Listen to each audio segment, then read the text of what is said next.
floods seeped into the forest mud, and the wild roar faded into the stillness of the night.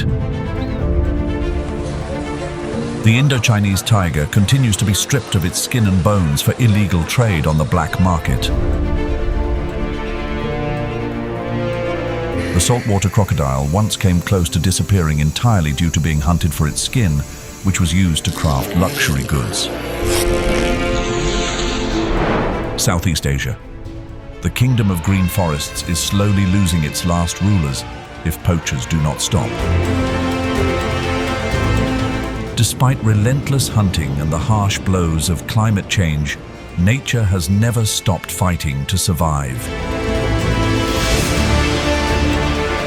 Before we dive into this exciting journey of discovery, don't hesitate to let us know where you're watching from in the comments section below. And now,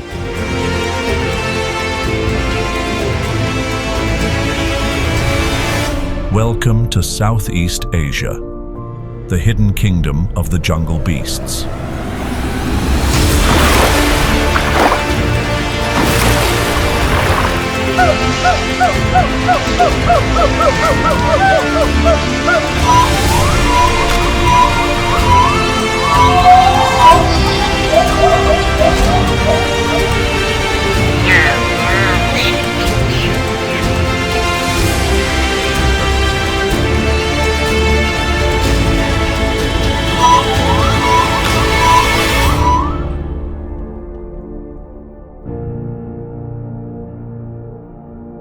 Along the misty forest slopes of the Annamite Range, the clouded leopard moves in silence through patches of woodland now fragmented by newly carved trails.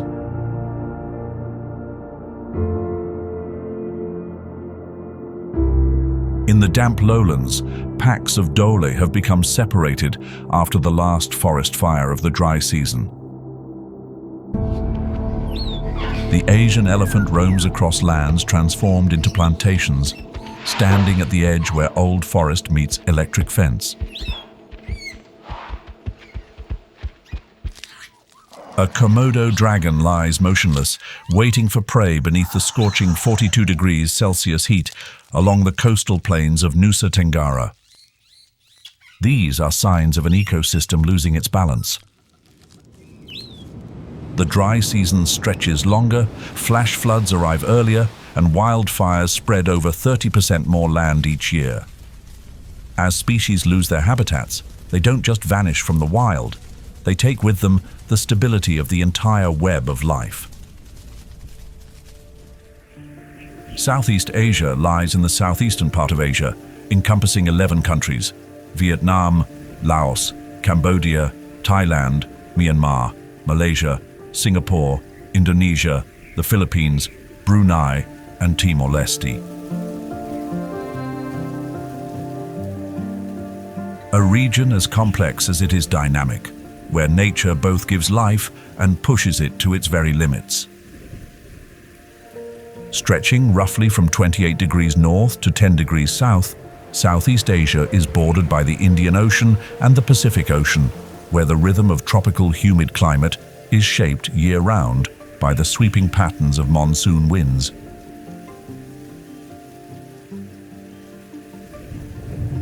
The geological formation of Southeast Asia began during the Mesozoic era, around 250 million years ago, when smaller continental blocks such as Sunderland, the Indochina block, and the South China block gradually collided and merged with Eurasia. During this process, the ancient Tethys oceans slowly narrowed, making way for modern mountain fold systems, fault lines, and low-lying basins. During the Ice Ages, lower sea levels formed land bridges connecting major islands, allowing the natural migration of flora and fauna, shaping the rich biodiversity we see today.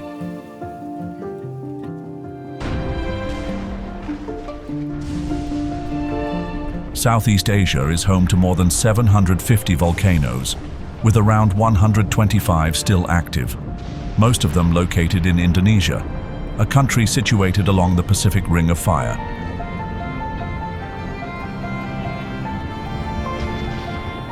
Seismic activity such as earthquakes, magma eruptions, and landslides continues to occur regularly, making the region's landscape both a source of geological wonder and a powerful reminder of nature's unpredictable forces. The history of Southeast Asia is a long tapestry of shifting civilizations. For thousands of years, organized communities have taken root across the region. Archaeological sites such as Ban Chiang in Thailand and Naya Cave in Malaysia confirm human presence dating back at least 4,000 years. The culture here is a vibrant meeting point of folk art, religious architecture, agricultural rituals, and traditional performance.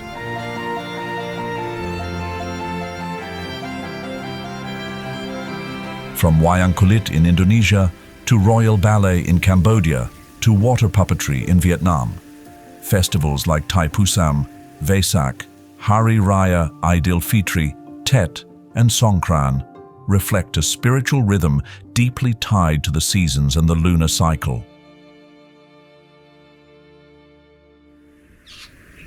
Covering less than 3% of the Earth's surface, this region is home to over 20% of all known species on the planet. With steady temperatures ranging from 24 to 28 degrees Celsius, humidity levels consistently above 80%, and annual rainfall exceeding 2,000 millimeters, the conditions here are ideal for life to evolve in remarkably diverse and unexpected ways. Over 60,000 species of vascular plants, around 3,000 species of mammals, and more than 1,250 species of birds have been recorded. If you were a wildlife documentary filmmaker, which species would you choose to tell the first story about?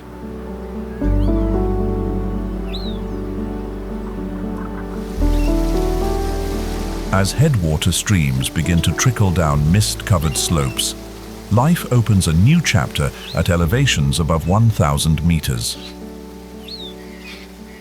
Montane and inland tropical rainforests carry a cool climate, with temperatures ranging from 12 to 18 degrees Celsius, humidity above 90%, and annual rainfall exceeding 2,500 millimeters, creating an isolated world wrapped in cloud and fog.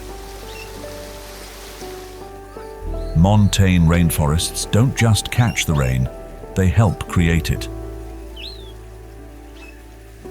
Have you ever felt the bone-deep chill of rain in the mountains?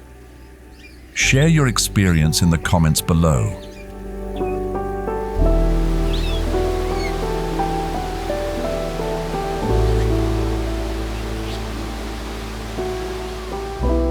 The terrain here is rugged, with mountain ranges like the Annamite Range, Luang Prabang Range, and Mount Kinabalu, the tallest peak in Southeast Asia, reaching 4,095 meters, often described as isolated biological islands.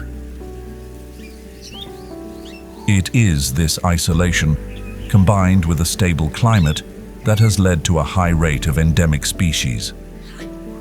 Mount Kinabalu alone is home to more than 5,000 species of vascular plants, including the striking Rafflesia keithii, the world's largest flower, emerging from the forest floor like a fiery red disc.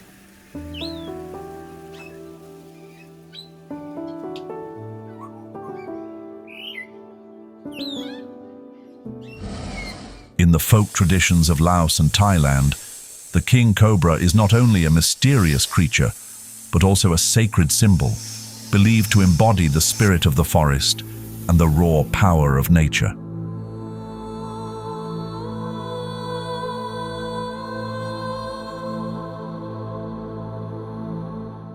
Reaching lengths of up to 5.7 meters and weighing between 6 to 9 kilograms on average, the king cobra is the longest venomous snake on the planet.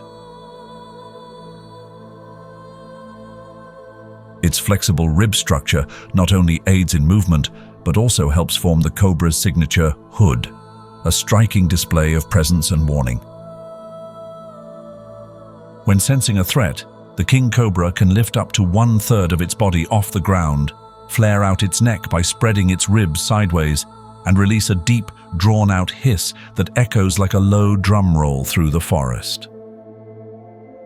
Unlike cobras of the genus Naja, The king cobra belongs to the genus Ophiophagus, which means snake eater. Its prey includes both non-venomous snakes and highly venomous species. When snakes are scarce, it also hunts large lizards.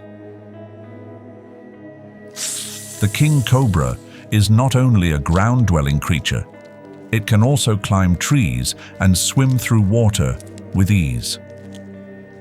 This ability allows it to fully tap into resources across multiple layers of the forest, from high tree hollows to hidden underground streams. Its advanced nervous system, paired with an incredibly sensitive sense of smell through the Jacobson's organ, enables it to track the chemical trails of prey, even hours after they've passed through. The king cobra's strike is fast, precise, and leaves little room for error. Its venom is packed with a high concentration of neurotoxins that paralyze the prey's nervous system within minutes. After delivering a bite, it doesn't retreat. Instead, it keeps a close watch until the prey is completely still, then swallows it whole, piece by piece, starting from the head. According to Traffic's 2024 report, the number of king cobra individuals seized at illegal transit points in Laos and Vietnam has risen by 18% compared to the period from 2018 to 2020. Many of these cases involve the sale of king cobras as luxury food or traditional medicine, despite a lack of scientific evidence supporting any health benefits. Currently, the king cobra is listed under Appendix 2 of the Convention on International Trade in endangered species of wild fauna and flora and is protected by law in many countries. In the Philippines, where locals refer to the species as banacon, killing or trading king cobras can lead to criminal charges under Republic Act No. 9147, carrying penalties of up to 2 years in prison and fines reaching 20,000 rupees.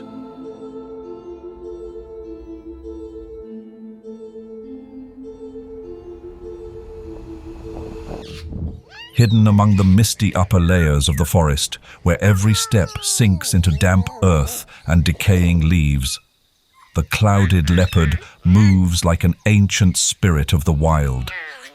Its cloud-shaped markings give it a haunting beauty, tragically the very trait that has made it the target of relentless hunting. By 2025, the estimated number of mature individuals left in the wild is expected to range between 3,700 and 5,000, scattered and isolated into small, fragile populations, highly vulnerable to the impacts of climate change and deforestation. They are mostly nocturnal, solitary, and rarely stray from their own territory. Spending hours hidden high above the ground, they watch from the canopy before launching a sudden, chillingly precise strike. The clouded leopard has canine teeth that can reach up to 5 centimeters in length, a ratio comparable to that of the ancient saber-toothed tiger, revealing a creature finely evolved for silent, calculated hunting. After the kill, prey is often dragged up into the trees to avoid scavengers, a clever behavior that allows the clouded leopard to conserve energy and make the most of every successful hunt.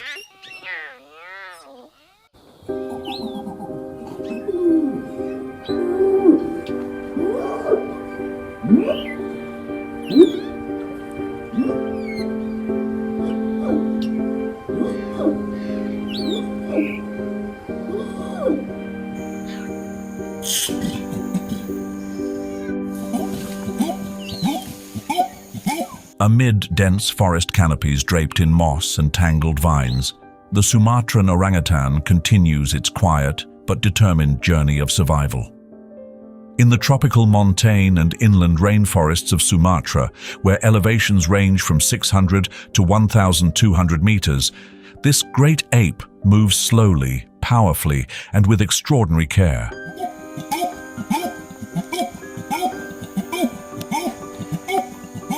Its forelimbs are unusually long, with an arm span that can reach up to 2.2 meters, far exceeding its average height of about 1.5 meters.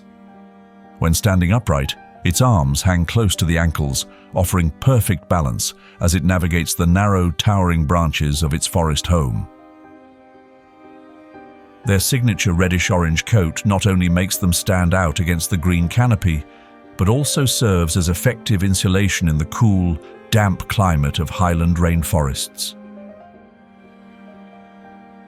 Adult males often develop large cheek pads and an expanded throat pouch, forming a natural sound chamber that allows their calls to echo through the forest, sometimes reaching over a kilometer away.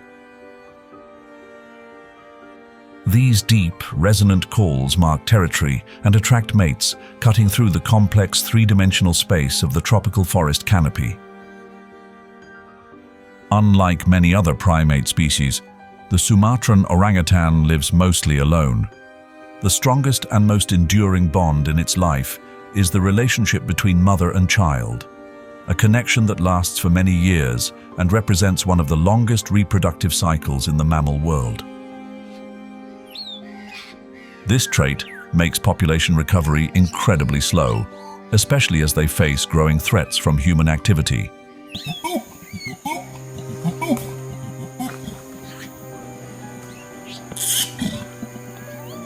Their diet is made up primarily of fruit, which accounts for around 60 to 70% of their intake. Remarkably, they are known for using sticks to extract termites or honey, fashioning leaves into umbrellas to shield themselves from rain, and even modifying tools to suit different tasks. These behaviors are clear signs of advanced cognitive evolution, showcasing their deep adaptation to the complex dynamics of the rainforest environment.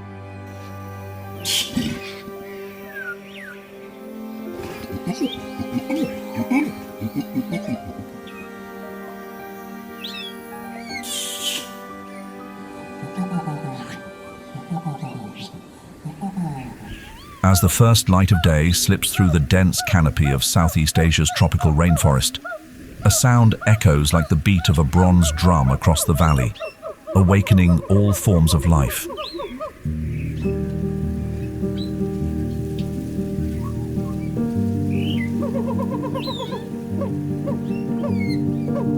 That sound comes from the throat pouch of the siamang, the largest of all gibbon species. This throat pouch, located beneath the chin, can inflate into a taut, round balloon. When filled with air, it amplifies the siamang's calls into powerful vocal sequences that can travel more than 3 kilometers, lasting anywhere from 30 minutes to nearly an hour each morning.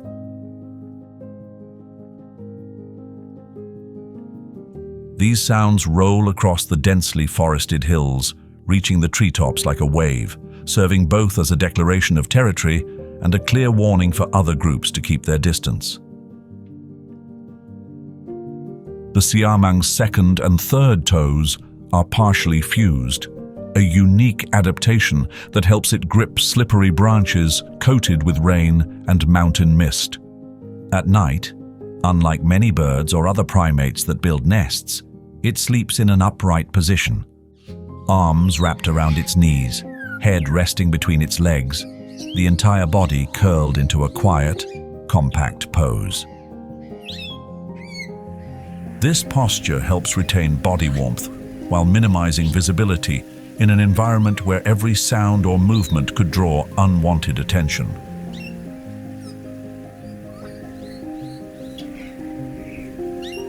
As the high clouds slowly drift away and the dense forest begins to thin, a transitional landscape emerges.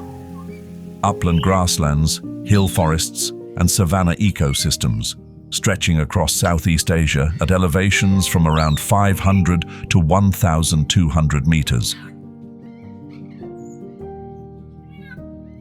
Here, the climate grows drier and more distinctly seasonal. The rainy season, from May to October, breathes life back into sun-scorched grasses. The dry season lasts from November through April, when entire grasslands shrink from green to brown and crack open under the heat. This semi-dry tropical climate has shaped a unique transitional ecosystem, one that blends the features of both forest and open plains, forming a vital biological buffer zone between two contrasting worlds. The open landscape allows ground-dwelling bird species to thrive in large numbers. Over 200 bird species have been recorded in the savanna regions of Indochina as of 2025, according to data from the ASEAN Biodiversity Outlook. The first sounds echoing from afar are not birdsong or the rush of deer, but a sharp, high-pitched whistle that carries through the air. It's the signature call of the dhole, Southeast Asia's apex pack hunter. They use a wide range of vocalizations: whistles, squeals, howls, and soft clucks, each tied to a specific situation, calling the pack, signaling danger, locating a lost pup, or coordinating an attack. Dholes do not live alone. They survive through cooperation. Each pack typically consists of 5 to 12 individuals, but when food is abundant, they may temporarily join forces with other packs, forming super packs that can number in the dozens. Hunting ability is the biological backbone of the dhole. Though each individual weighs only between 12 and 20 kilograms and measures about 90 centimeters in length, their true strength lies in coordination and endurance. With thick reddish coats, sturdy frames, rounded ears, and bushy tails held high like signal flags, they don't strike fear with appearance, but with ruthless, highly effective hunting strategies. Prey, many times their size, like sambar deer or even gaur, stand little chance once caught in the coordinated grip of the pack. In Vietnam, particularly in the northwest regions and along the Annamite Range, dholes have become a source of concern for local communities due to repeated attacks on free-roaming cattle and buffalo, causing significant economic losses. Though they rarely threaten people, dholes are highly intelligent and difficult to trap, making control efforts especially challenging. Some households have reported losing entire herds of buffalo in a single night. Compared to tigers, dholes are often seen as more troublesome and destructive by local communities, not because they hunt for survival alone, but because they also kill to manage long-term food resources. They don't need to outrun their prey, just outlast it and work together seamlessly. Once the pack closes in, they target vulnerable spots like the hindquarters or thighs, areas where blood loss is rapid and defense is difficult. What begins as small bites gradually turns into fatal wounds. With large animals, once the blood drains and strength fades, the prey eventually collapses.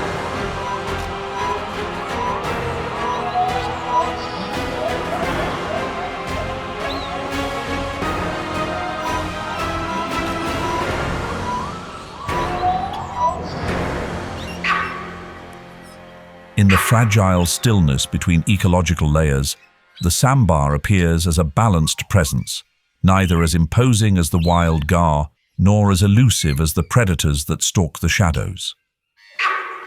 As the largest deer species native to South Asia and Southeast Asia, the sambar displays varying physical traits depending on its geographic range.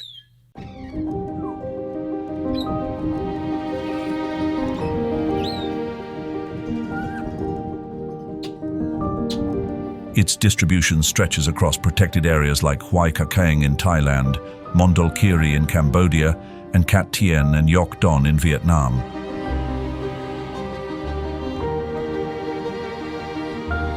In general, the species is easily recognized by its strong three-tined antlers, which appear only on mature males. These antlers can grow up to 110 centimeters in length and are built for strength, often used in intense breeding season clashes. Sambar antlers are sought after as trophies or spiritual items. In many rural areas, their meat is still considered a delicacy and is consumed as a form of wild game.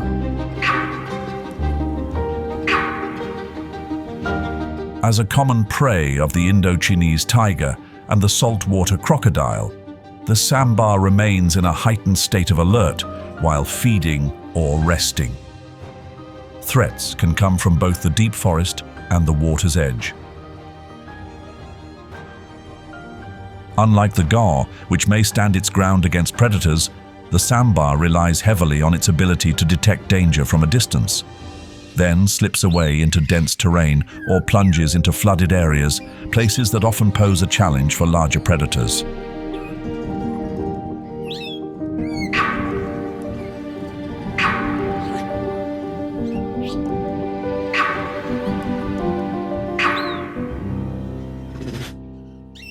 Meanwhile, the Indo-Chinese tiger was silently stalking its prey for half an hour without making a sound. With just one jump from a distance of less than 10 meters, the tiger could knock down prey twice its weight. Meals did not come every day. Sometimes it only successfully hunted once or twice a week, but each time it could consume up to 34 kilograms of meat. The build of the Indo-Chinese tiger gives it a clear advantage when living alone across vast territories. Males can reach up to 2.85 meters in length and weigh nearly 195 kilograms, while females are slightly smaller but still retain the muscular strength and agility needed for survival. Its sturdy skeleton, powerful jaws, and canine teeth over 7 centimeters long allow it to bring down prey even larger than itself with ease. Throughout the folk traditions of many parts of Southeast Asia, people once built shrines to honor tigers. That reverence, in its own way, reflected a blend of gratitude and fear, two emotions that have long coexisted in the complex relationship between humans and wild creatures. The Indo-Chinese tiger once roamed widely across the Indo-Chinese peninsula, from the forests of northern Vietnam, through the mountains of Laos, to the deep jungle reserves of Thailand and Myanmar. But in just over a decade, by 2020, their population had declined by more than 80%. The most recent report from 2024 shows that only around 221 individuals remain in the wild, primarily concentrated in Thailand's Hoi Kar Kaing Wildlife Sanctuary and parts of Kaeng Krachan National Park.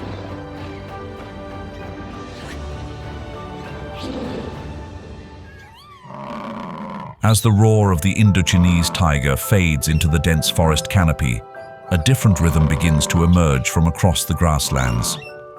No longer a predator, but a symbol of sheer power and steadfast presence. The arrival of the gaur, the largest wild cattle species on Earth, seems to make the very landscape tremble as each massive glossy black mussel moves silently through the sun-scorched sea of golden grass. The gaur, also known as the Indian bison, boasts an outsized frame, with shoulder heights reaching up to 2.2 meters and adult males weighing as much as 1,500 kilograms. These individuals carry the appearance of nature's own bodybuilders: defined muscle lines, sleek black coats, a ridged back that rises like a wave of strength, and thick, curved horns that arc with quiet authority. Females, though smaller, lighter, and less imposing, play the crucial role of guiding the herd, a social order maintained through experience and wisdom, not just brute force. Gaur do not live alone. They gather in herds, typically consisting of 8 to 11 individuals, led by a mature female.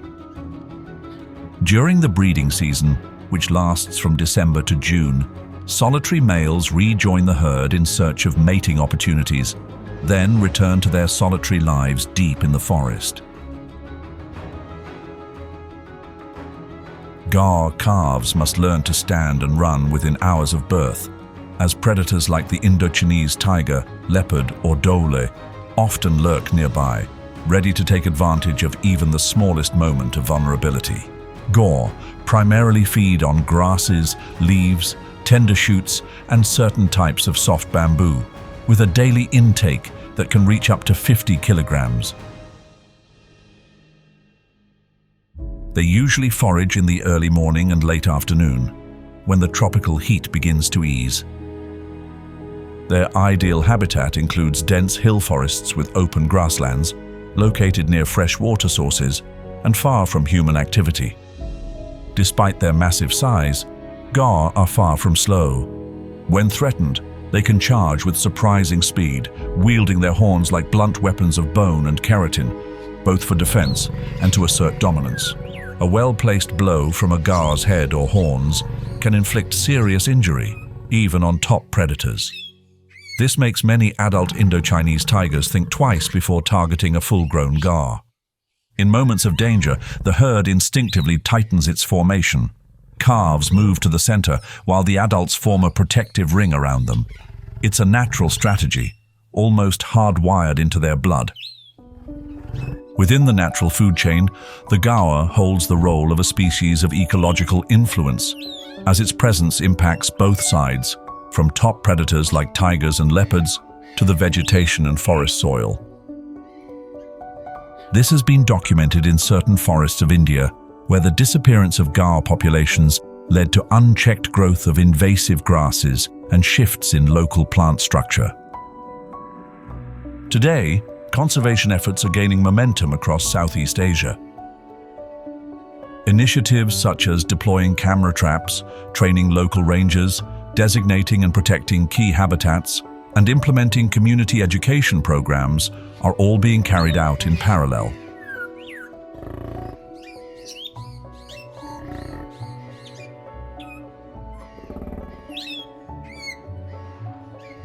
Fine dust rises gently beneath each heavy step. The Asian elephant, the largest land animal in Southeast Asia's tropical regions, emerges with its massive form, standing up to 3 meters tall and weighing over 4 tons. An Asian elephant population needs at least 4,000 square kilometers of continuous habitat to thrive.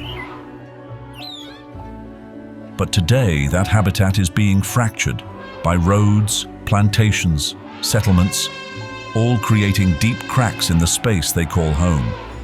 As forest resources dwindle, elephant herds are left with little choice but to leave the trees behind, tracing the mountain slopes into human territory. Each day, a single elephant consumes around 150 kilograms of food: grasses, bamboo shoots, roots, young leaves, tree bark, and increasingly, rice and sugarcane, the hard-earned crops of nearby communities. Conflict begins, and this issue is growing more urgent by the day. According to a 2024 report by the Worldwide Fund for Nature and the International Union for Conservation of Nature, fewer than 50,000 Asian elephants remain in the wild. Of that, fewer than 15,000 individuals are scattered across fragmented forests in Southeast Asia. In Thailand, Myanmar, Vietnam, and Cambodia, Asian elephants primarily live within protected areas such as Kaeng Krachan, Mondulkiri, Yok Don, and the forests of Jaklak. Elephants have a complex social structure, living in matriarchal herds led by an older, experienced female. A herd can range from 5 to more than 20 individuals. Males leave the group upon reaching maturity and typically return only during the breeding season. The gestation period of an elephant lasts between 18 to 22 months, the longest of any mammal. Calves nurse for 2 to 4 years and continue to live under the herd's protection. Elephants have remarkable memories. They can recognize faces, use tools, and show signs of grief when a companion passes away. They communicate through low-frequency sounds, ground vibrations, eye contact, and physical touch. Elephants may not speak, but in the deep, soulful gaze they carry, one can sense a quiet sorrow. A sorrow that feels strikingly similar to the grief of a creator watching his masterpiece unravel. Female elephants often lack tusks, a trait that gives them some protection from poaching. In contrast, male elephants, with their long, heavy tusks, are prime targets, especially in Vietnam, China, and Thailand, where demand remains high. According to Traffic's 2025 report, Asian elephant ivory is still being transported through remote forest border routes. Elephants do not stay in one place. They move with the seasons, with the water, and with the inherited memory of the herd. Their survival doesn't depend on weapons, but on memory, connection, and an extraordinary ability to read the land. Today, many initiatives are underway. Ecological corridors linking forest to forest, migration monitoring cameras, and AI systems analyzing behavior. Community education programs are helping people understand that elephants are not a problem. They are an essential part of the forest's rhythm of life.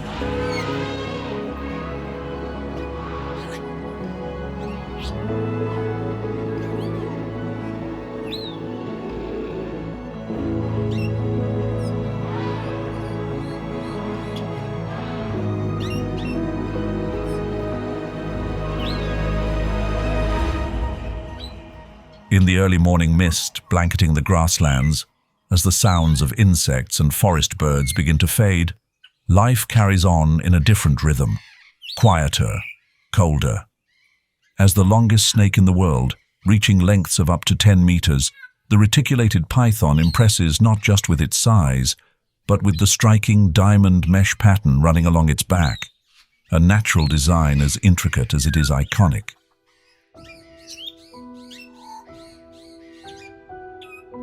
Unlike smaller hunting snakes, the reticulated python has an exceptionally wide diet. It hunts using an ambush strategy, remaining completely still among layers of vegetation until the prey comes close enough, then striking with a lightning-fast bite and wrapping its body tightly around the target. Biologically, the reticulated python is a non-venomous species, but it is armed with backward-curving teeth that are highly effective at gripping and holding prey in place. Its flexible body and immense constriction power can stop blood flow and halt a heartbeat within seconds to minutes. No broken bones, no need for bleeding, just a silent suffocation until the struggling stops. In the wild, the reticulated python doesn't eat often, typically just 4 to 12 times per year, depending on its size and prey. A python measuring 6 to 7 meters can consume a pig weighing 40 to 50 kilograms in a single meal. After such a large feast, it may take 1 to 2 weeks to fully digest the meal and can go without eating again for an entire month. What's fascinating is that the reticulated python's digestive system temporarily expands after feeding, dramatically boosting the production of stomach acid and enzymes, powerful enough to break down bones, fur, and even the internal organs of its prey.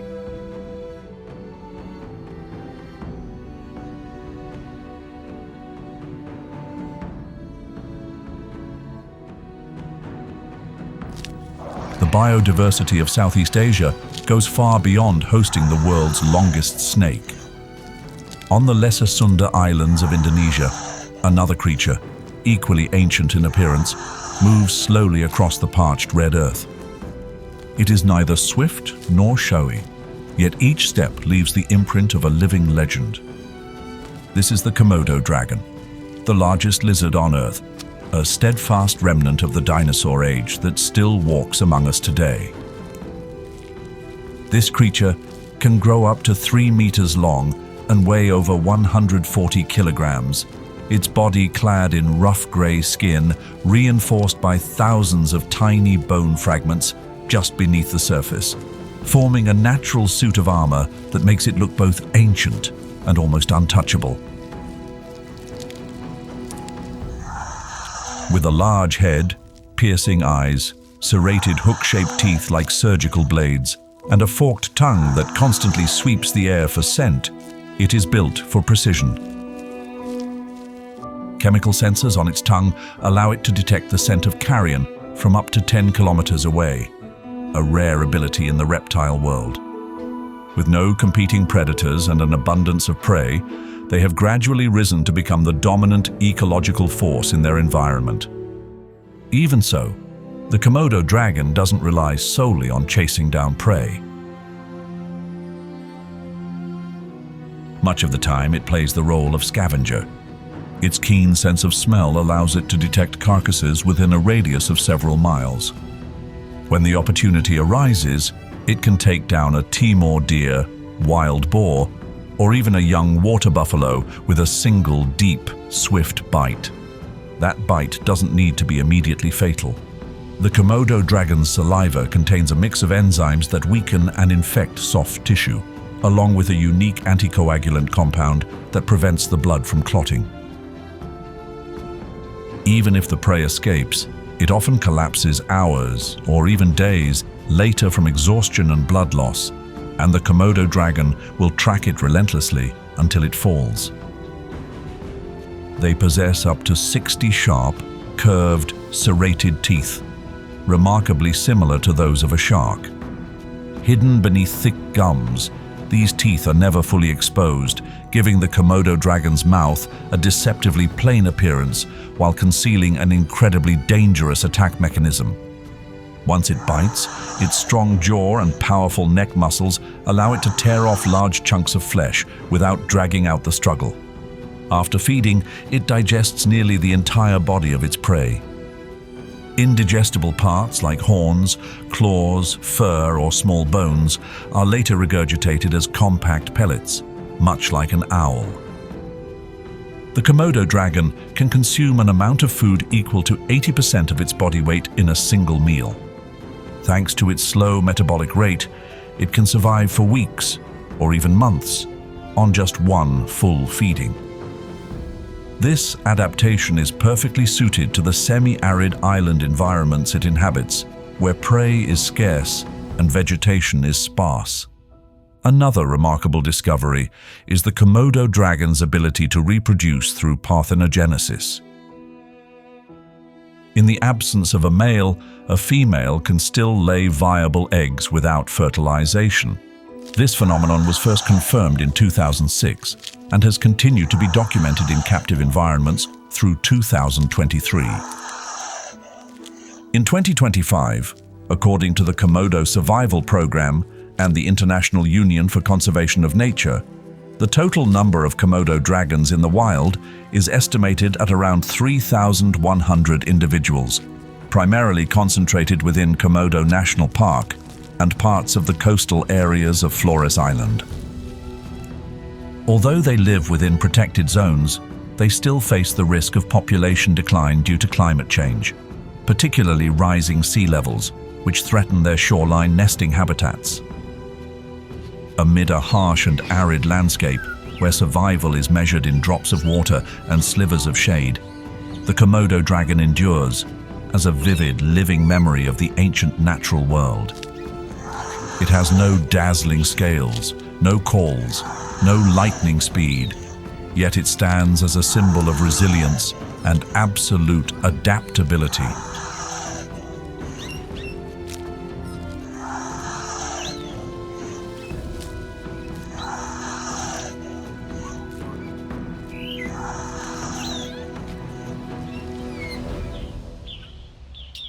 After leaving behind the dry hills and grasslands, life once again expands in the lowland dipterocarp forests and tropical rainforests, the vast green tapestry of Southeast Asia. In regions like Borneo, Sumatra, Peninsular Malaysia, and southern Thailand, towering dipterocarp trees rise like ecological pillars. According to 2024 data from the ASEAN Center for Biodiversity, this is the region with the highest density of mammals in all of Southeast Asia, with over 220 species recorded, alongside more than 500 bird species and 8,000 species of flowering plants. These lowland forests also serve as massive carbon vaults. A 2024 study by the World Resources Institute estimates that dipterocarp forests in Kalimantan, Indonesia alone can store anywhere from just under 100 tons to over 350 tons of carbon per hectare, depending on the forest's condition, far surpassing many other ecosystems around the world.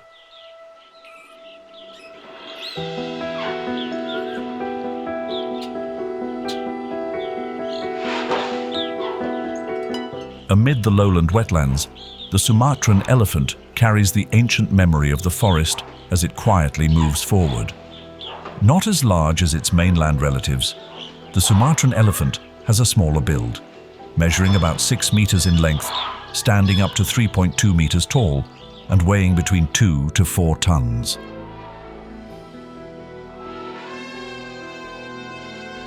Even so, that smaller frame does nothing to diminish the vital role it plays in the tropical rainforest ecosystem. Large ears, pale skin, and in females, tusks so small they often remain hidden beneath the skin. These are traits that help the species adapt to the hot, humid conditions and dense forest landscapes. But most remarkable of all is the trunk, a marvel of evolution. Containing between 40,000 to 60,000 individual muscle units. It acts as an arm, a hand, a mouth, and a sensory tool all at once. With this trunk, they can draw water, bathe, pluck leaves, pick fruit, and even produce trumpet-like calls, their own unique language, spoken deep within the forest by elephants that live far from human reach. Their memory is often described as a living map of the forest. Adult individuals remember every trail, every seasonal water source, and even places where loss has occurred among their own kind. In a 2024 behavioral study, conservationists working in the Loisa ecosystem documented clear signs of grieving behavior in females that had lost a calf or longtime herd companion. They stood motionless for hours beside the body, refusing to move, and released low, choked vocalizations, echoes of sorrow deep in the heart of the forest. The total number of individuals remaining in the wild is currently estimated to be under 2,000, with around 400 to 800 living in captivity or at rescue centers.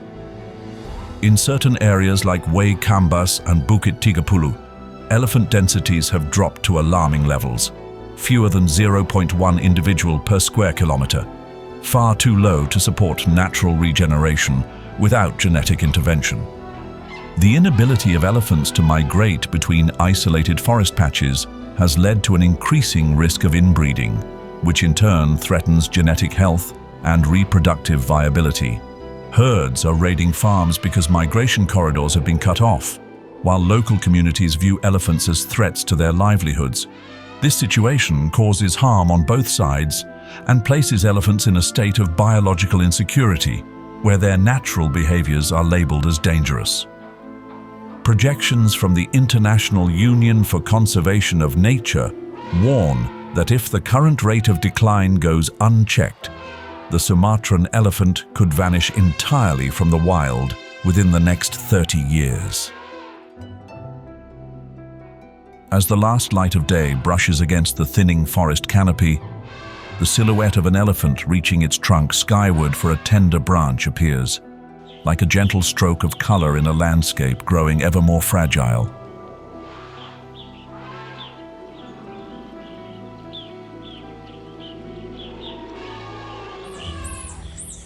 High up on a branch in the tropical rainforest, a pair of large, glowing eyes suddenly open. No other mammal has eyes this big in proportion to its body. The Philippine tarsier begins its nightly hunt, in a world where hearing and sight mean everything. It is found mainly on the islands of Bohol, Leyte, Samar, and in some remaining forest patches on Mindanao, where the dense dipterocarp canopy traps moisture and filters light, creating the perfect conditions for a life in the dark.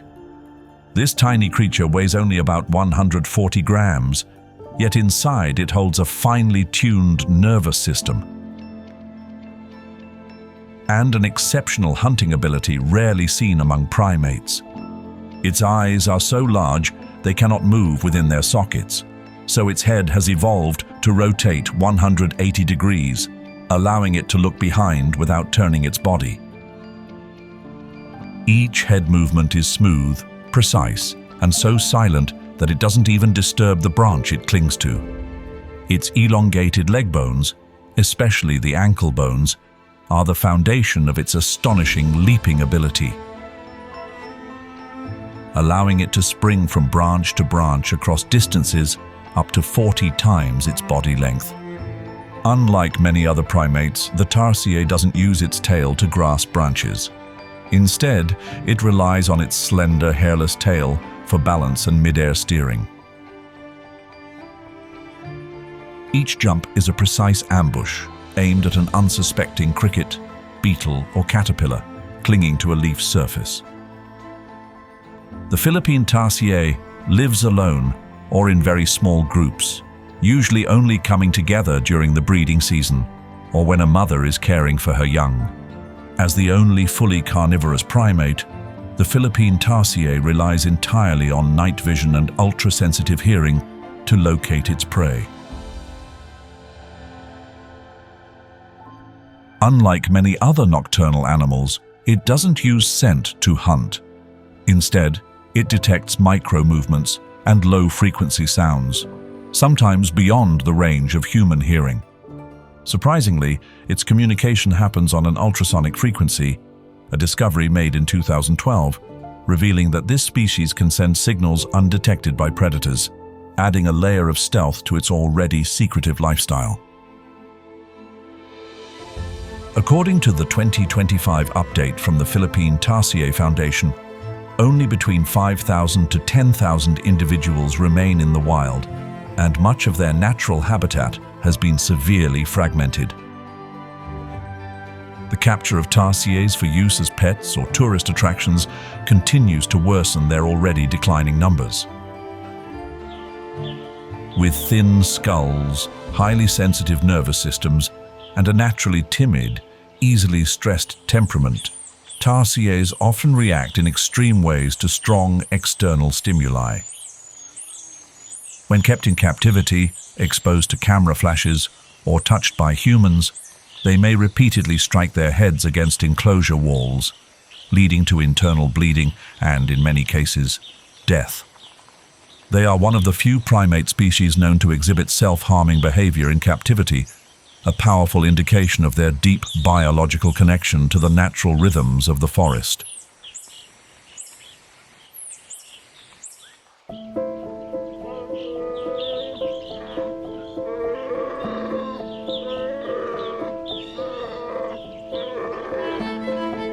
Do you think bears are always big, growling giants that rule the forest with brute strength?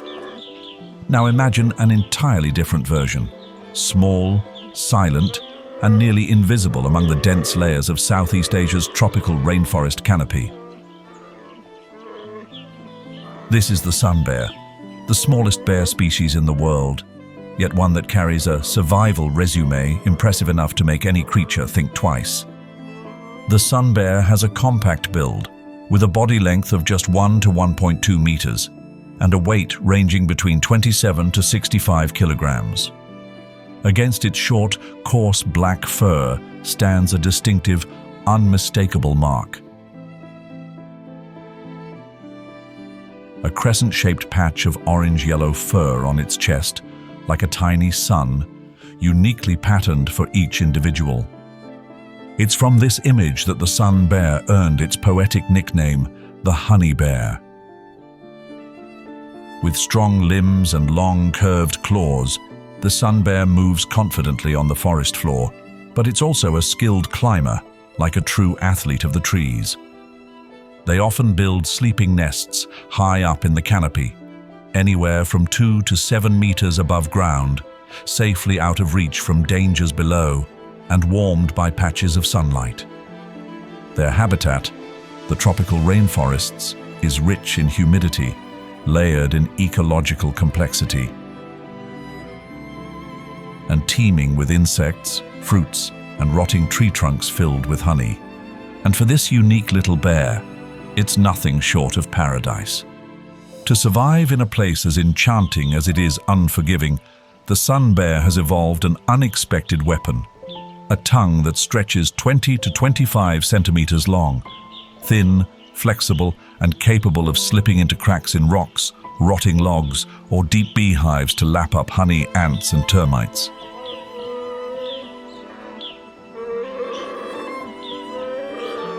Honey isn't just a favorite treat. It's a high-energy fuel that helps the sun bear stay active in the year-round humidity of the tropical rainforest.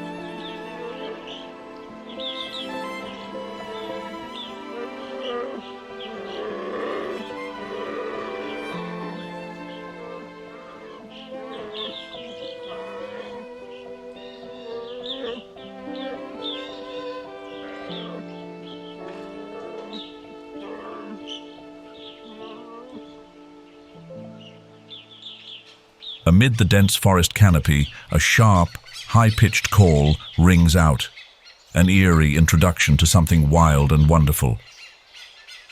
The oriental pied hornbill appears, its oversized cream-yellow bill gleaming, topped with a hollow casque like an ancient horned helmet.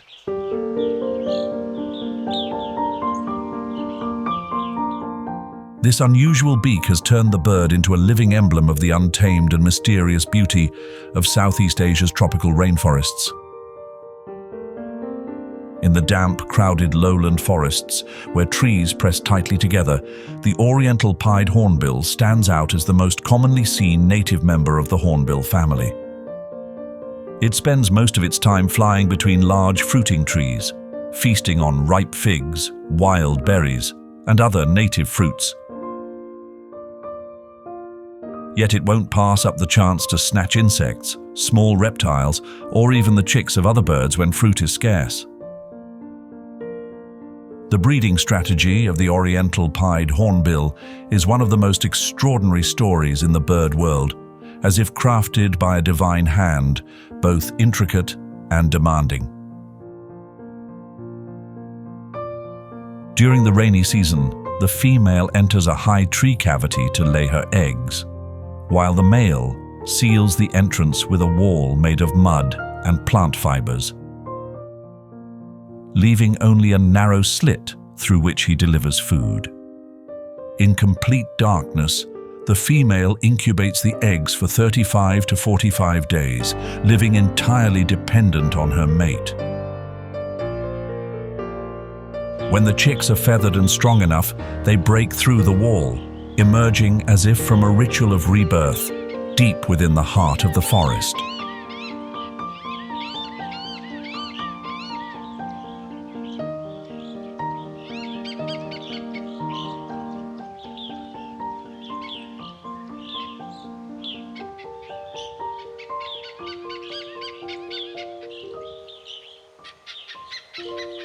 The forest pools and freshwater wetlands ecosystem holds a vital role in maintaining the ecological balance of Southeast Asia. With landscapes made up mostly of low-lying plains or depressions and a climate that brings seasonal or year-round flooding, this ecosystem serves as a flexible buffer, bridging the forest, river, and sea. Places like Tonle Sap Lake in Cambodia, the U Minh Thuong wetlands in Vietnam, and the inland river branches of the Mekong River system are prime examples. Each year during the rainy season, the area of Tonle Sap Lake can expand more than sixfold, from 2,500 square kilometers to as much as 16,000 square kilometers, making it one of the world's largest freshwater lakes in terms of seasonal area change. The unique reverse flow of the Tonle Sap River channels water from the Mekong River into the lake, bringing with it nutrient-rich sediment and the lifeblood for millions of aquatic organisms. Seasonal or year-round flooding is not just a climatic feature. It forms the foundation for the region's exceptional biodiversity. At U Minh Thuong National Park, researchers have recorded 187 bird species, 37 species of fish, 32 mammals, and numerous reptiles.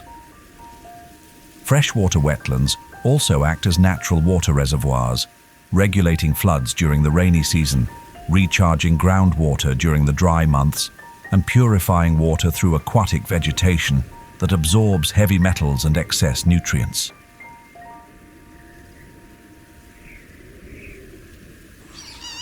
Amid swamps blanketed with water lilies and white lotuses, where the water lies still like a mirror, the pheasant-tailed jacana steps delicately across floating leaves, as if walking on air.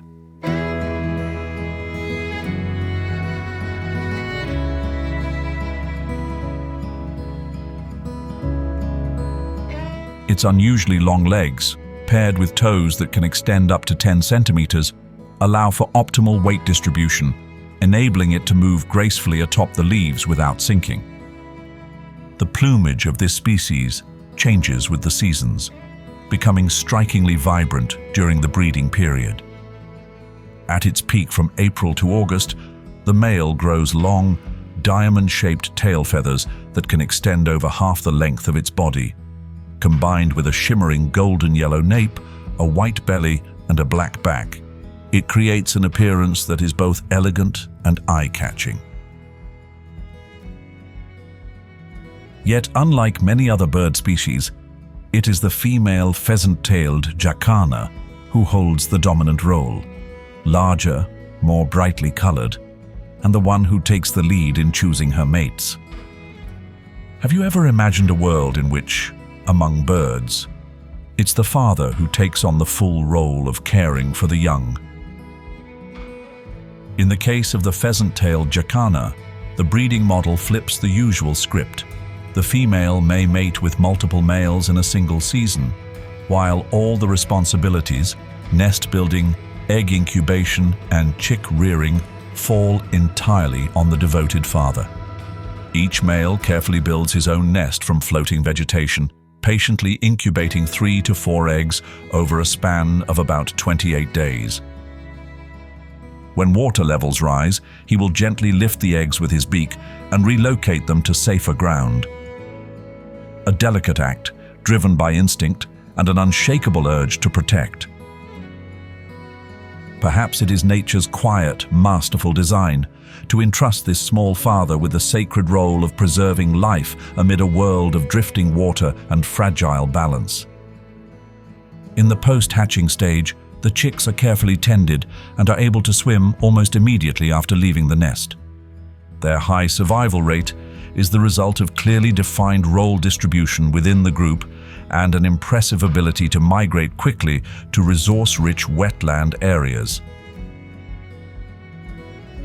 Feeding on a varied diet of aquatic insects, small snails, worms, floating seeds, and tender leaves, the pheasant-tailed jacana's adaptability to shifting water conditions is rooted in its flexible, resourceful way of life. Not only is this bird a resident species, it is also the only known member of the Jacanidae family with long-distance migratory behavior. At the end of the breeding season, individuals from the Himalayan highlands and northwestern India travel hundreds of kilometers southward to escape the winter, heading toward regions like peninsular India, Cambodia, Vietnam, and southern Thailand. GPS tagging studies in 2024 revealed that many individuals can cover over 1,200 kilometers along a north-south axis, crossing valleys, major river plains, and lowland wetlands, often without stopping for long. More than just a member of the freshwater ecosystem, the pheasant-tailed jacana plays a coordinating role in the benthic food web and actively contributes to the dispersal of floating plant seeds. It also serves as a key prey species for raptors such as the black kite, grey heron, and even the water monitor. Every journey away from the nest is a step into the harsh gauntlet of natural selection, where there is no room for carelessness.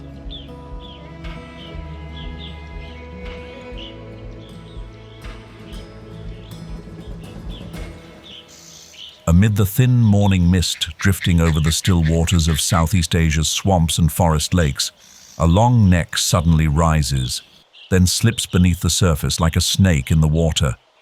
That's the oriental darter. Nicknamed the snake bird, This species stuns onlookers with its sinuous, serpent-like neck and masterful swimming ability, making it appear more like a mythical hybrid between bird and water creature than anything of this world. The body structure of the oriental darter is finely tuned for an aquatic lifestyle. Its body length ranges from 85 to 97 centimeters, with a wingspan of about 114 to 128 centimeters.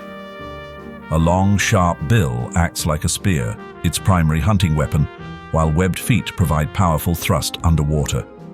Unlike most waterbirds, the oriental darter's feathers are not waterproof. This isn't a flaw of design, but rather a strategic adaptation. The lack of waterproofing reduces buoyancy, allowing the bird to dive deeper and stay steady while hunting within the water column. When hunting, the oriental darter doesn't make a sound.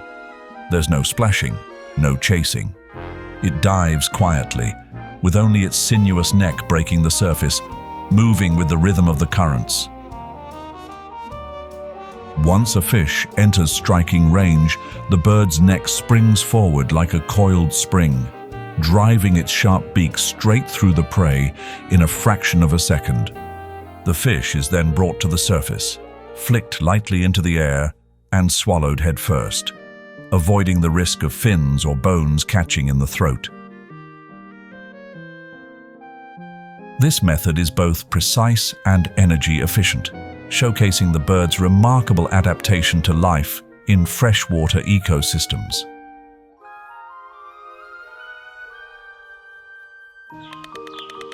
Amid the mist-laden wetlands, a tall, solitary figure quietly emerges, rugged and stoic, as if it had stepped out of prehistory. Its bald head and long, bare neck look weathered by time, giving the bird a harsh yet highly functional appearance, perfectly suited for life in the swamp. It moves slowly, watching intently, placing each step with deliberate precision through the flooded terrain in search of prey.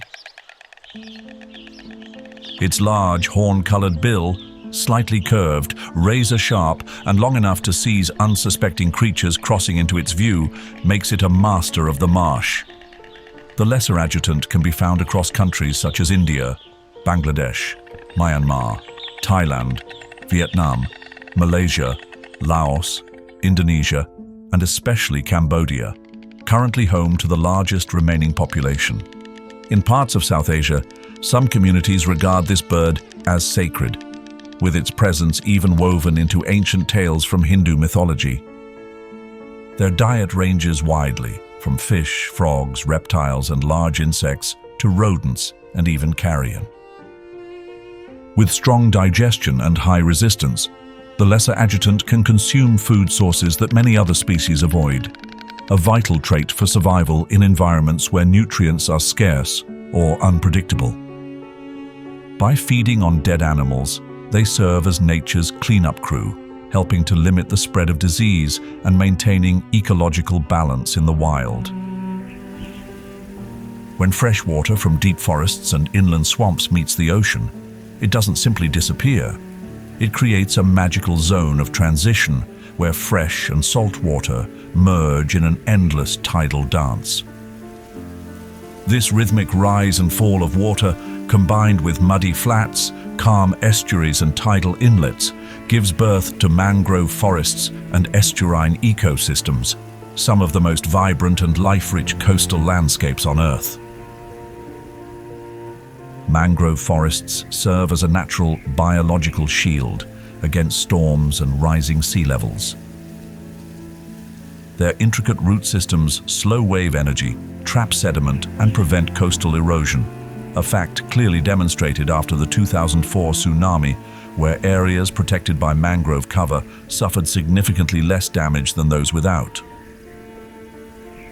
Beyond their coastal protection, mangrove forests play a vital role in regulating global carbon levels. According to a 2024 study published by Science Direct, each hectare of mangrove forest can store an average of 1,023 tons of carbon, 4 to 5 times more than terrestrial forests. This makes Southeast Asia one of the world's most important natural carbon sink hotspots, offering powerful support in the fight against climate change on a global scale. Amid the tide-filled mangrove forests, the proboscis monkey stands out with its long, pendulous nose, an oddly elegant stroke of nature's brush. That very nose makes this primate an unmistakable icon of Southeast Asia's riverine and estuarine landscapes. The long, downward-curving nose of adult males isn't just a biological feature, it functions as a natural sound amplifier in their communication. Deep, resonant calls from the throat echo through the forest canopy, relaying signals to the group, from coordinating location to easing social tension.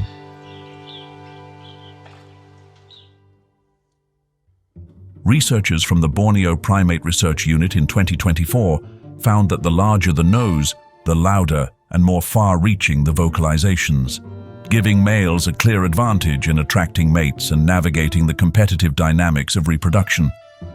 The social structure of this species is tightly organized around a harem system, typically consisting of one dominant male and about 3 to 10 females, along with their offspring.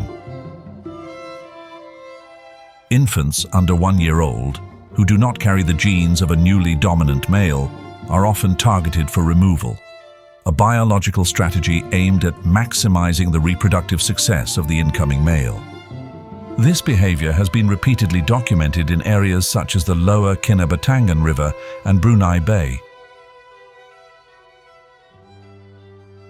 especially among groups whose territories have been fragmented due to logging and habitat disturbance. The diet of the proboscis monkey mainly consists of young leaves, seeds, and unripe fruits, occasionally supplemented with flowers, bark, and small insects, especially during the dry season. However, not all of these foods are easy to digest.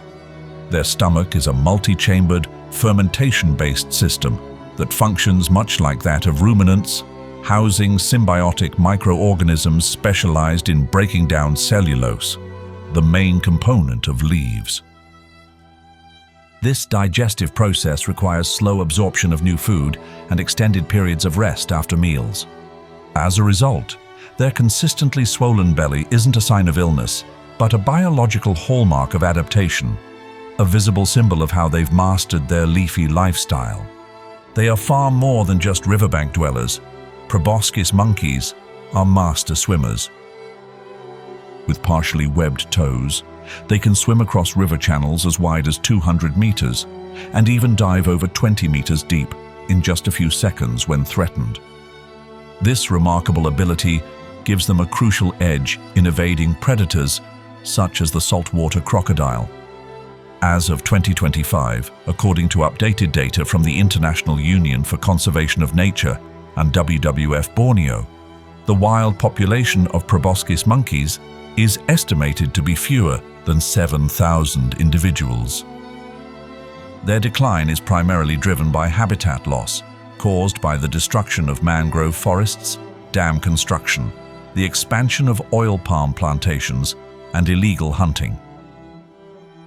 While the species still persists in several protected areas such as Tanjung Puting National Park in Indonesia, the Kuala Belait Ramsar site in Brunei, and the Kinabatangan region of Malaysia, ecologists warn that time is running out.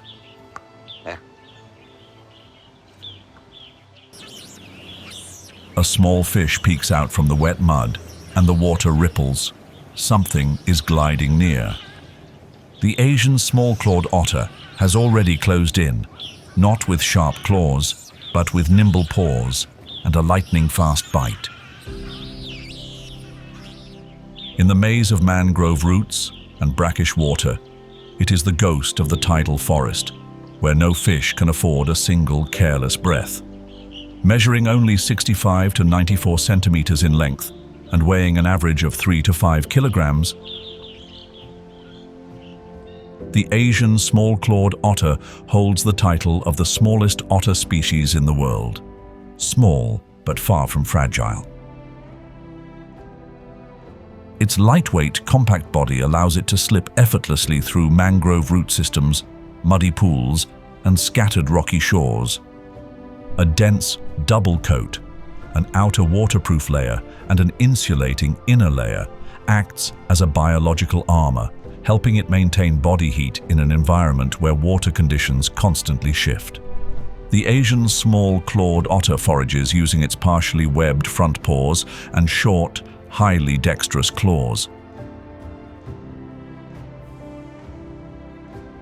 It uses its forepaws much like sensitive hands, feeling through mud, flipping stones, digging into crab burrows, or parting leaves in search of crustaceans.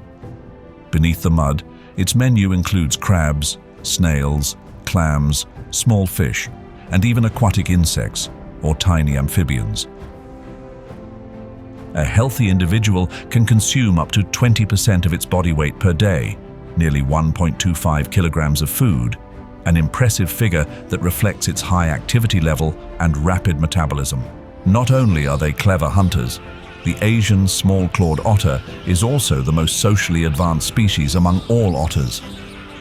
They live in tight-knit family groups of 12 to 20 individuals, typically consisting of a monogamous parent pair and multiple generations of offspring.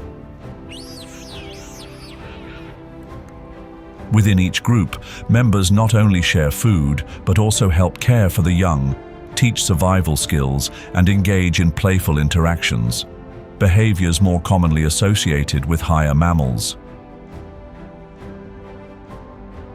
From soft chirps like birdsong to whistles, growls, and sharp cries, each sound carries a specific meaning, whether to alert, attract, reassure, or coordinate movement.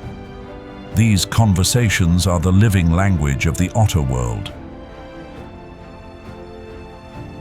Thriving in environments ranging from freshwater swamps to coastal mangrove forests, the Asian small-clawed otter demonstrates an astonishing level of ecological adaptability. Their presence is a powerful ecological indicator. Where these otters live and breed successfully, the surrounding waters are typically clean, the food web is balanced, and biodiversity is rich. They often build their dens near riverbanks or within dense vegetation, offering easy access to water while providing shelter from predators such as water monitors and pythons.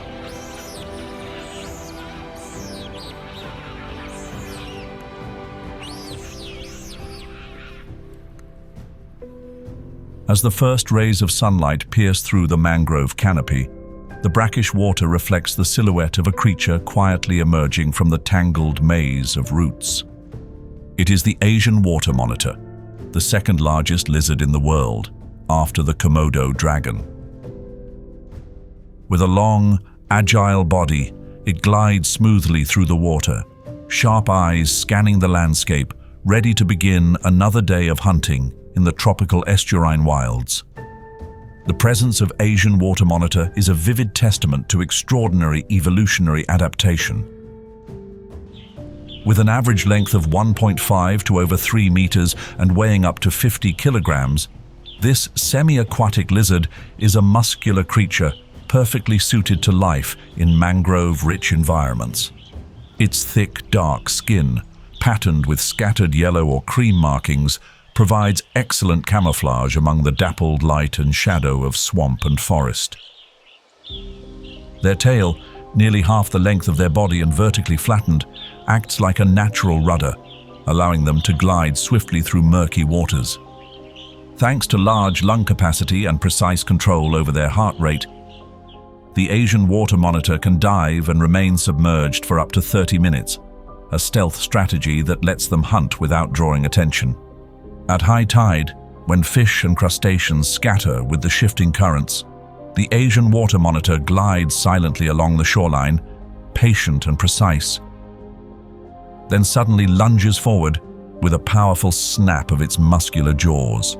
Each bite can crack open the hard shell of a crab or take down a fledgling bird in an instant. It is an opportunistic carnivore with a broad diet that includes fish, birds, small mammals, eggs, amphibians, and even carrion.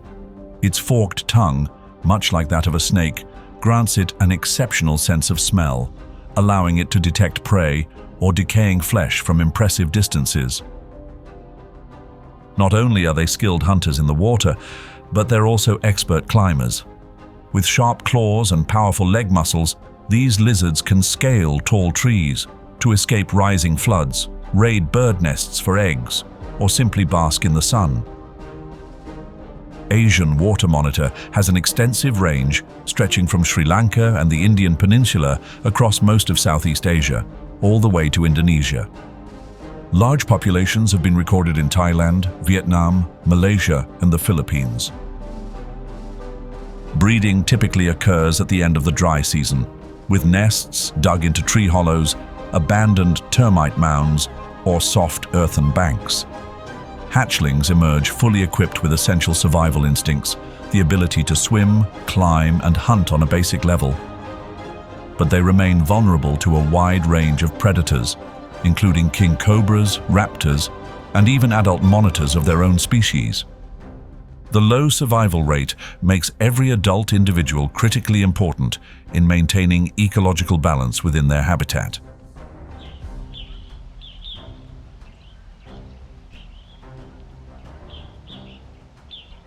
Larger than the Asian water monitor and more formidable than any other living reptile, the saltwater crocodile is the undisputed ruler of the modern reptile world. As the waters retreat from the winding trails of Southeast Asia's mangrove forests, leaving behind cracked mud and exposed roots like the sinews of the earth, an ancient silhouette silently emerges. No roar, no rush, only deadly stillness and unblinking eyes. It stands as the ultimate symbol of perfected ambush, a predatory instinct refined over nearly 100 million years of evolution. With a body length that can exceed 7 meters and a weight of over 1,000 kilograms, the saltwater crocodile is not only the largest reptile on Earth, it is also the heaviest terrestrial predator alive. It possesses the most powerful bite ever recorded, generating up to 34,000 kilonewtons per square meter, enough to crush the bones of a wild buffalo or shatter the shell of a fully grown turtle. Its skull is finely tuned for maximum compression force, while its jaw muscles, though nearly immobile, act as a powerful clamp that locks onto prey once bitten.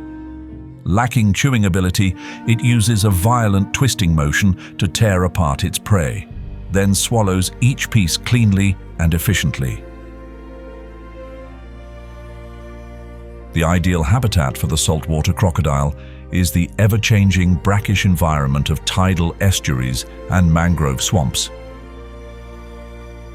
Here, it weaves silently through narrow channels, lurks in flooded pools, or lies motionless beneath algae-covered mud, an unseen presence, waiting with patient precision. They are masters of ambush.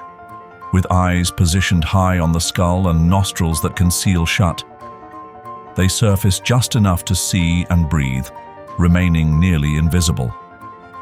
When prey such as fish, birds, lizards, or small mammals approach the water's edge, a sudden burst, powered by the thrust of their muscular tail, ends any chance of escape. They can swim at speeds of 24 to 29 kilometers per hour for short bursts, using their broad paddle-like tail to generate powerful propulsion.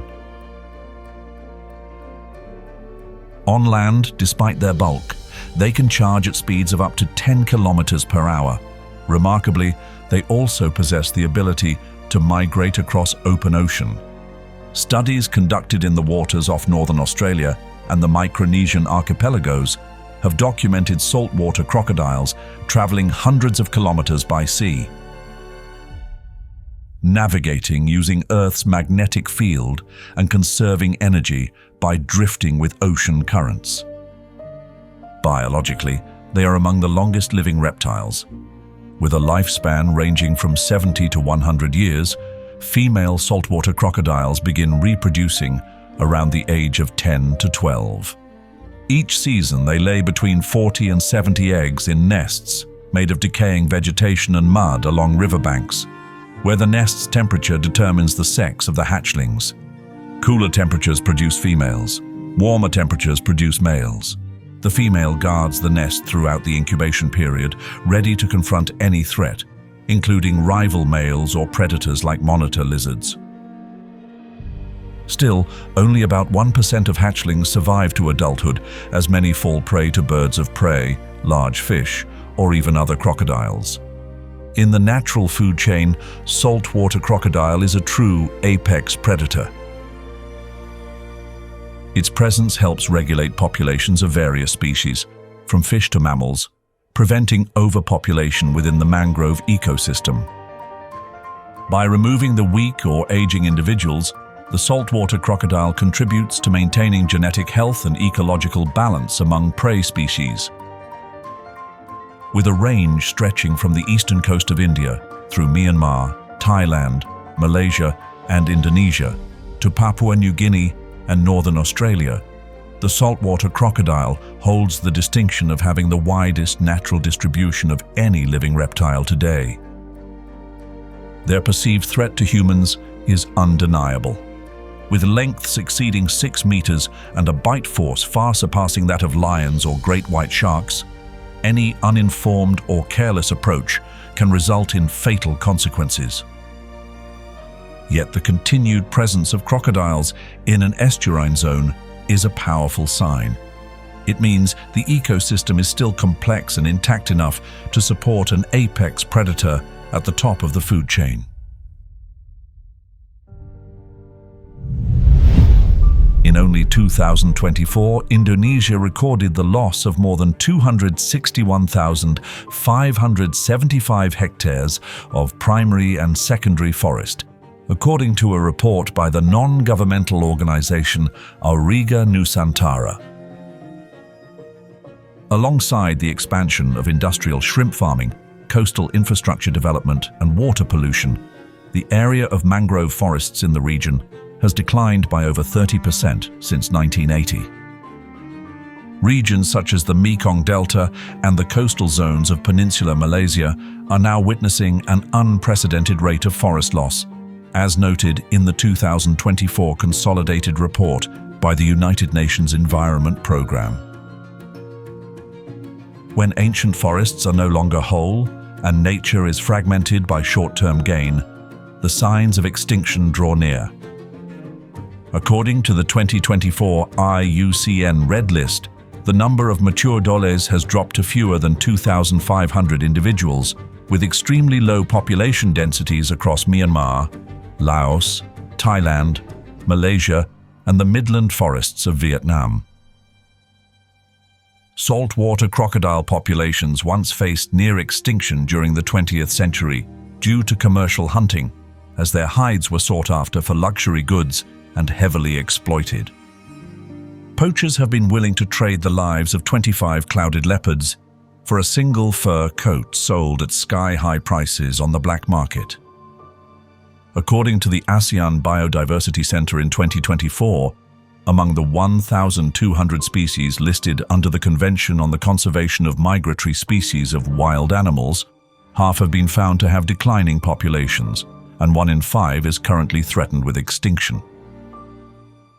When a wild creature disappears from the earth forever, it is not just a biological loss, it is a sacred one, as if a single brushstroke in God's masterpiece has been erased for eternity. Nature cannot pray for itself, but through meaningful action, humanity can. According to the World Customs Organization and Interpol, Operation Thunder 2024, targeting criminal networks involved in the illegal wildlife trade, resulted in the seizure of nearly 20,000 live animals. These included species at risk of extinction or under legal protection, such as big cats, birds, pangolins, primates, and reptiles, uncovered through 2,213 enforcement actions worldwide. The operation also dismantled 6 transnational criminal networks, with a total of 365 individuals involved in wildlife trafficking arrested. In collaboration with local governments, organizations such as Panthera, the World Wildlife Fund, and the International Union for Conservation of Nature, are combining tools like camera traps, GPS tracking, and ecological surveys. At the same time, they are working to raise awareness within local communities about protecting critically endangered species such as the clouded leopard, Indo-Chinese tiger, and dhole. If you had the chance to explore the wild heart of Southeast Asia, which country would you choose? Would it be Indonesia, the last stronghold of the Komodo dragon, or the island nation of the Philippines, where 70% of its wildlife is found nowhere else on Earth? Feel free to share your thoughts, knowledge, or travel stories in the comments below. We'd love to hear from you. And if you enjoyed this journey, don't forget to like, subscribe, and ring the bell so you won't miss out on the next wild adventure. Or keep exploring with us through the Philippines. Secrets of the archipelago's hidden creatures and wild Indonesia. Apex predators of the archipelago.